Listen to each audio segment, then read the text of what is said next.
Pocharam Srinivasa Reddy party మార్పు వ్యవహారం hot టాపిక్గా ఉండగానే జగిత్యాల ఎమ్మెల్యే సంజయ్ కుమార్ కాంగ్రెస్ కండువా కప్పుకోవడం బీఆర్ఎస్కి షాక్ అనే చెప్పాలి.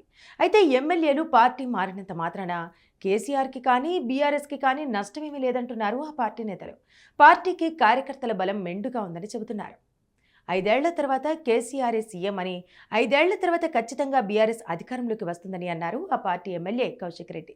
మళ్లీ తెలంగాణకు కేసీఆర్ సీఎం అవుతారని ధీమా వ్యక్తం చేశారు. తెలంగాణలో బీఆర్ఎస్ పని అయిపోయిందని, పార్టీ మూసేస్తారని చెప్పే వారికి సిగ్గులేదని అన్నారు. సిగ్గులజ్జ లేకుండా కొందరు నిందలు వేస్తున్నారని మండిపడ్డారు. నలుగురు దొంగలు పోతే పోయారని, వారి వల్ల జరిగే నష్టమేమీ లేదన్నారు కౌశిక్ రెడ్డి. బీఆర్ఎస్కి ఎమ్మెల్యేలు, ఎమ్మెల్సీలు, రాజ్యసభ సభ్యుల బలం ఉందని, వేలాది మంది జెడ్పీటీసీలు, ఎంపీటీసీలు, సర్పంచులున్నారని, లక్షలాది మంది కార్యకర్తల బలంతో పార్టీ పటిష్టంగా ఉందన్నారు కౌశిక్ రెడ్డి. పోయేవాళ్లు పోయినా పార్టీ కోసం, కేసీఆర్ కోసం తాము నిలబడే ఉంటామని అన్నారు.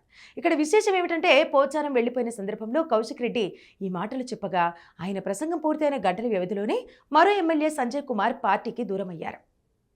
బీఆర్ఎస్ పార్టీ తరపున మొత్తం 39 మంది ఎమ్మెల్యేలు ఎన్నికల్లో గెలవగా వారిలో లాస్య నందిత మరణించారు. ఆ స్థానం ఉప ఎన్నికల్లో కాంగ్రెస్కి దక్కింది. మిగతా 38 మందిలో ఇప్పటి వరకు 5గురు పార్టీ మారారు. దీంతో బీఆర్ఎస్ ఎమ్మెల్యేల సంఖ్య 33కు తగ్గింది. రాబోయే రోజుల్లో మరిన్ని చేరికలుంటాయని కాంగ్రెస్ చెబుతోంది. ఎంతమంది పార్టీ మారినా బీఆర్ఎస్ని దెబ్బ కొట్టడం కష్టమని మిగిలిన నేతలు చెబుతున్నారు.